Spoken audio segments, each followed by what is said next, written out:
Parlons de votre panorama de la littérature fantastique de langue française, qui est paru en 1978, qui est une somme inégalée dans le domaine.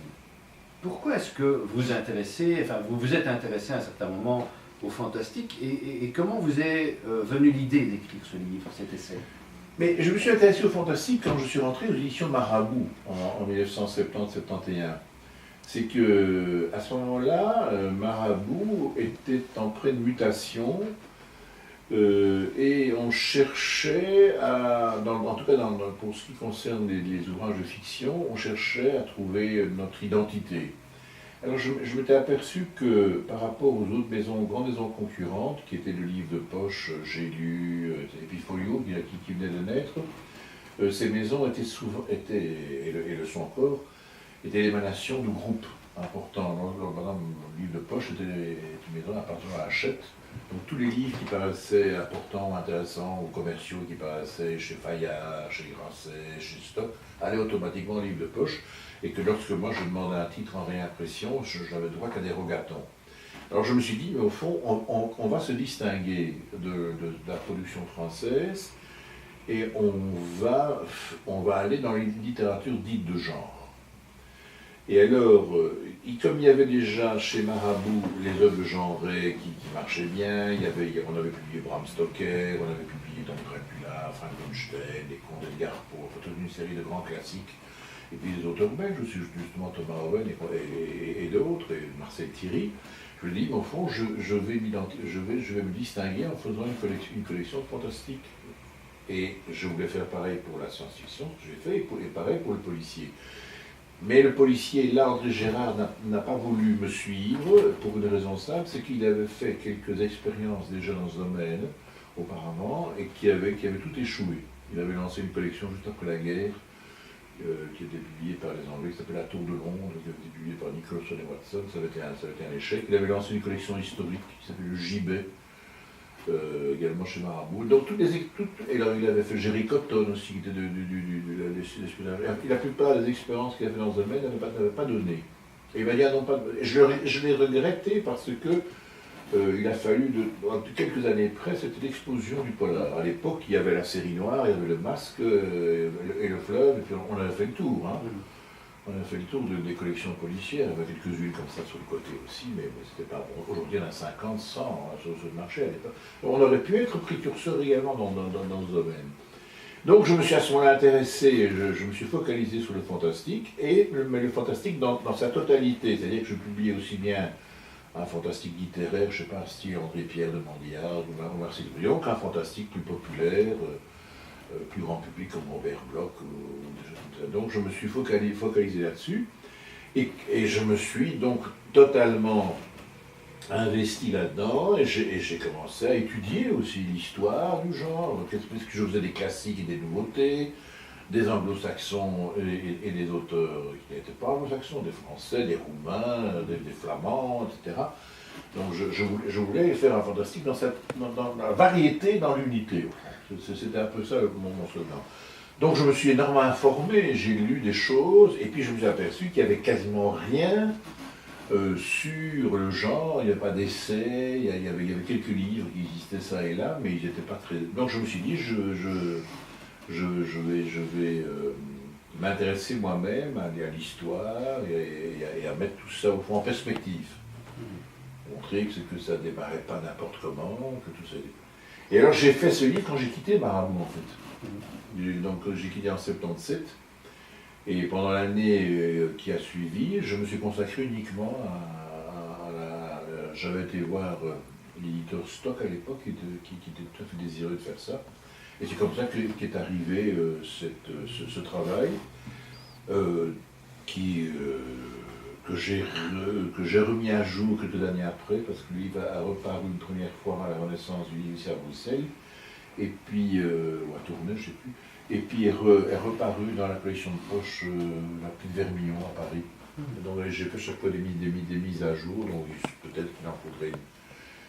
Encore que je ne vous cache pas, je vous dis à la vérité, je n'ai pas suivi les choses ces dernières années.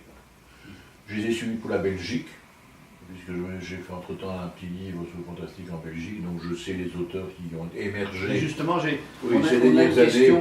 on a une question pour vous. Par un écrivain belge de fantastique, justement, qui est Frédéric Livens, qui va vous poser une question. Bonjour Monsieur Barognan. Alors ma première question sera toute simple, c'est quelle est la différence qui existe entre le fantastique actuel tel qu'on le voit au cinéma américain, de la littérature américaine, et la littérature fantastique belge? En bref, qu'est-ce qui fait la spécificité de la littérature fantastique belge? Qu'est-ce qui fait la spécificité de la littérature fantastique belge? Mais sa spécificité, c'est que elle est liée à, comment dire, à une sorte de culture de notre pays. C'est-à-dire que ce sont, je vais répondre de manière indirecte. Ce qui caractérise le Belge, au fond, c'est un mélange extraordinaire d'utilitarisme, de pragmatisme, et au fond d'insolence et d'impertinence et d'irréalisme. C'est ça. Et c'est très caractéristique dans notre pays. C'est pas pour rien que justement des mouvements comme le surréalisme ont trouvé leur spécificité, qui sortent dans le monde de la peinture. Je crois que le fantastique belge, c'est un fantastique très concret, très ancré dans le réel, et qui à un moment donné a une sorte comme ça d'échappatoire vers le surnaturel. Et je crois que c'est lié au fait que nous vivons dans un pays très conformiste justement, où toutes les choses sont bien en place, sont bien réglées, même s'il y a des dysfonctionnements, enfin c'est un pays très utilitaire. On ne roule pas un Belge, hein, il a la bride en ventre, on peut difficilement il est très utilitariste au fond, très pragmatique, un commerçant aussi le Belge. Et alors il y a des failles. Et le fantastiqueur, c'est celui qui vient mettre son nez dans les failles et qui vient justement dénoncer ces bizarreries qui sont dans le quotidien et qui les fait émerger. Je crois que la garantie comme genré est remarquable. Quand on est là, on se promène, et puis à un moment donné, on ouvre une porte, tout est banal, et on est dans un monde intercalaire, on a brusquement basculé. Et je vois ça très bien dans l'Anto là, que vous avez pu faire paraître. On voit ce côté-là. Il y a une nouvelle, par exemple, que j'ai trouvé assez intéressant. Je ne sais pas quel est l'auteur, où le type visite une librairie, et dans chaque pièce, il y a des livres de sujets différents. Ça, et on est dans une librairie, et il y a autant de mondes, de mondes parallèles réunis dans un espace. Donc on est dans quelque chose que tout le monde peut voir, rentrer dans une librairie, aller au rayon histoire, et puis dans ce répit, et on passe au rayon voyage, etc. Et on est dans une sorte de court-circuit d'égalité. Et je trouve que c'est ça qui caractérise, me semble-t-il, le fantastique belge. Même si je suis quand même frappé qu'il n'y a pas d'émergence véritablement de vrais nouveaux talents, je ne sais pas, je peux me tromper. Moi j'aime bien Kérini par exemple, mais c'est plus Bernard Kérini, mais c'est plus des contes de fées, c'est plus à la Marcel Aimé quand même. C'est pas vraiment du fantastique. Hein. Quand on lui a dit qu'il faisait du fantastique, il ne connaissait même pas, il n'avait jamais lu le genre, il ne savait même pas que ça existait en fait. Hein. À moins qu'il y en ait, moi je ne les connais pas. Mais le seul vraiment fantastique qui émerge ces dernières années, c'est Frédéric Livens, justement. Ah, oui. C'est le seul qui publie très régulièrement, qui parvient. Est-ce qu'il n'a pas publié des trucs en poche? On a un petit éditeur. Il a publié tellement de choses. Chez qui? Chez divers éditeurs. Il écrit aussi bien, il a publié dans des maisons d'édition comme chez Lune Écarlate, il a publié des choses. Ah, oui. Il a publié, là il a sorti quelque chose pour les ados chez SEMA éditeur, qui est un petit éditeur belge qui commence. Mais il a publié encore ailleurs avant, quoi. Voilà. Ah mais tiens, justement, l'éditeur dont je parlais, c'est L'Arbre Mangeur. Ah oui, je vois ce que c'est. Oui, hein. Il fait des jolis petits bouquins, il fait. Lui a repris beaucoup de mes livres. Il a repris pas mal de choses que j'avais publiées. Il a repris les Amphénétriques de Perrochon, il a repris pas mal de trucs que j'avais publiés chez Marabout aussi. Et à parler des jeunes éditeurs, on a encore une autre question de notre ami commun qui est Bruno Peters. Ah ben oui. C'est chez lui ça. Jean-Baptiste Barognan, bonsoir. Bonsoir Bruno, tu m'entends pas? En tant que directeur littéraire, Tu peux mettre un peu plus fort. Vous avez énormément contribué à la diffusion de la littérature fantastique belge. Vous avez entre autres promu l'œuvre de Jean Ray par le biais de Henri Verne. Vous avez diffusé cette littérature en publiant de nombreux auteurs. Nous pensons à De Coster, nous pensons à Rodenbach ou Maeterlinck, qui sont les parangons de la littérature fantastique belge.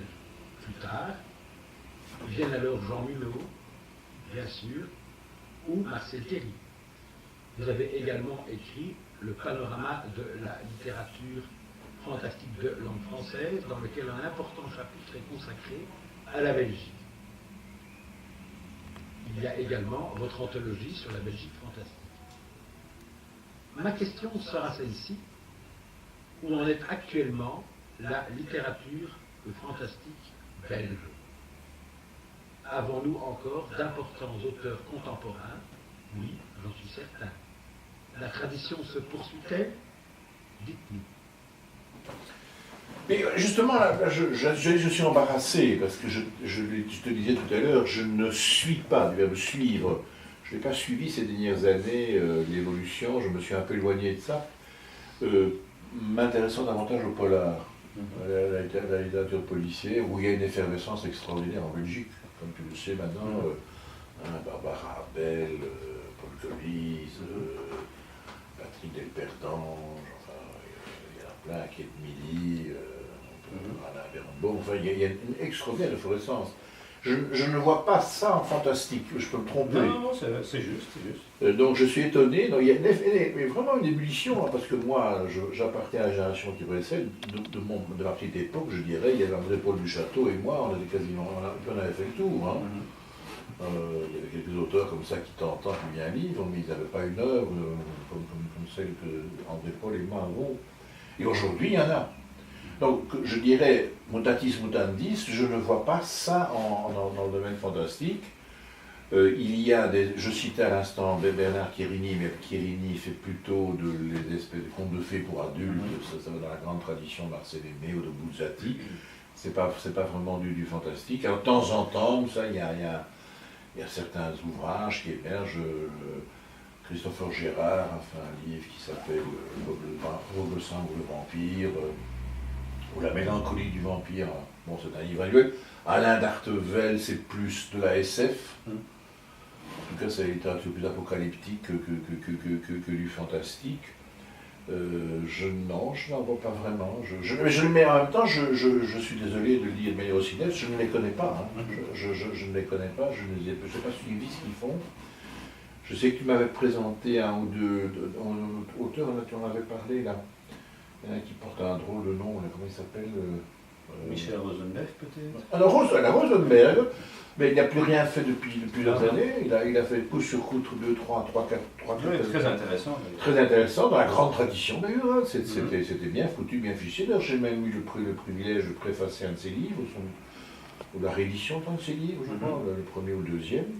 Mais ça fait 4-5 ans que moi qui publie à gauche à droite. Non, voilà. Il n'a plus le temps. Petite question. Donc moi, je t'avoue que je ne peux pas parler d'évolution du genre aujourd'hui. Et en même temps, je me dis que si des auteurs importants émergeaient, je le saurais. Je le saurais. Mais j'en vois pas.